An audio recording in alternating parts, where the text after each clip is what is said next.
Last night, I checked my bank balance. It's exactly $412. I own 2 pairs of shoes, a truck that sounds like a tractor, and a house that's smaller than your master bathroom. By every metric you've been taught to worship, I'm a total, absolute failure. I didn't win the game. I didn't climb the ladder. I didn't build the empire. But here's the part that will keep you awake tonight. I have more peace in my little finger than every billionaire I used to work for has in their entire body. Because 30 years ago, I did the one thing society is terrified you'll do. I stopped paying the ransom. I realized that the dream you're currently grinding your soul into dust for is actually a hostage situation. And the person holding the gun to your head, it's you. In the next 8 minutes, I'm going to show you the exit.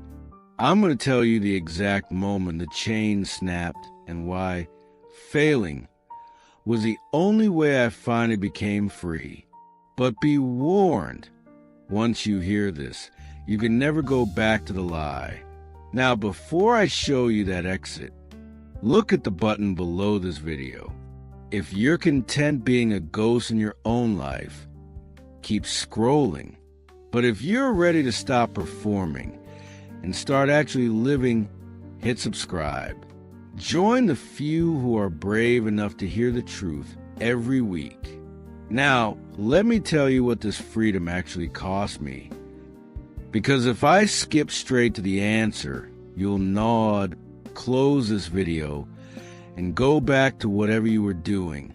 And I don't want that for you. I want this to land somewhere deep.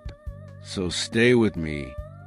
30 years ago, I was not sitting in a small house with $400 in my account. I was sitting in a glass office on the 41st floor of a building I helped build, wearing a watch that cost more than most people's cars. I had the title. I had the accounts. I had the calendar so full that my assistant needed an assistant.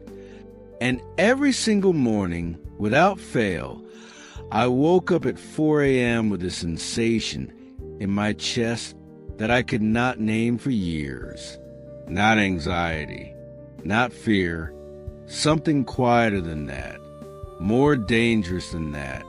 It was a feeling of a man who has won the wrong game. But I didn't stop, because you don't stop. Stopping is not one of the options they give you. You push harder. You add another goal. You tell yourself the feeling will go away once you hit the next number, close the next deal, earn the next title. I did that for 22 years. 22 years. And I wanted to hold that number for a second, because 22 years from now, you will either be telling this story about yourself, or someone like me will be trying to save you the trouble. Now let me tell you about the moment everything cracked. It wasn't dramatic. It was a Wednesday, completely ordinary Wednesday. I was in a meeting about a meeting, and someone slid a piece of paper across the table. A report, numbers, projections. And I remember looking at that piece of paper and thinking, I do not care. Not in a tired way. In a fundamental, cellular way, I looked at those numbers and felt nothing. And that terrified me. Because if I didn't care about this, the thing I had organized my entire existence around, then what had the last 22 years been? I went home that night. My own children. I realized I wasn't entirely sure what grade they were in. That was the moment, not a lightning bolt. Just a quiet Wednesday, and a question I could not answer. Here's what I did. I started paying attention. For the first time in 2 decades, I stopped sleepwalking. And here's what I found. almost none of what I was doing was for me. Every goal I had been chasing belonged to someone else. My father's idea of success, my industry's definition of value, a culture that tells you your worth is proportional to your output. Can you tell me, right now, which of your ambitions are truly yours? And which ones did you inherit from someone who wasn't going to live your life for you? The dream has a currency, and the currency is your hours, the only thing you cannot earn back. The system needs you to stay hungry. It is not designed for your peace. It is designed for your productivity. A man who genuinely doesn't want more is a man who cannot be controlled. That was a ransom. The belief that you are not enough yet, that you are a rough draft that needs to be optimized before it deserves rest. I paid that ransom for 22 years. And then one ordinary Wednesday, I decided not to. When I stepped away, people didn't celebrate. They panicked because the sight of someone choosing out is threatening to the people who haven't. My colleagues thought I was having a breakdown. My father told me I was throwing my life away. That was the loneliest I have ever been.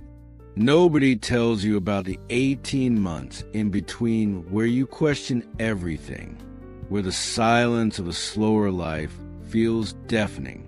Nobody tells you that when the machine stops, you finally have to meet yourself. But here is what's on the other side. Picture waking up on a Thursday morning with nowhere you have to be. No alarm, no performance review. The air is different when you're not performing for anyone. I am 85 years old. I have $412, and I have not woken up dreading a day in 30 years. I am not telling you to quit your job. I am telling you something much more dangerous. I am asking, was your version of success actually your idea? Or did you spend your most alive years executing someone else's script? There's a version of success so personal that you cannot compare it to anyone else's. It is available to you, but you will never find it inside the story you've been handed. I know the voice in your head is rationalizing, but I had everything to lose: career, reputation, security. I lost some of it, and I would make the same choice tomorrow. Because here is the only scoreboard that ever told me the truth. Did I spend my days as me? I have $412.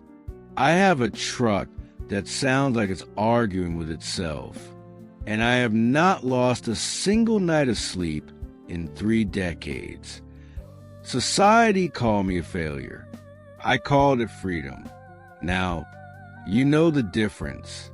What you do with it, that part is yours.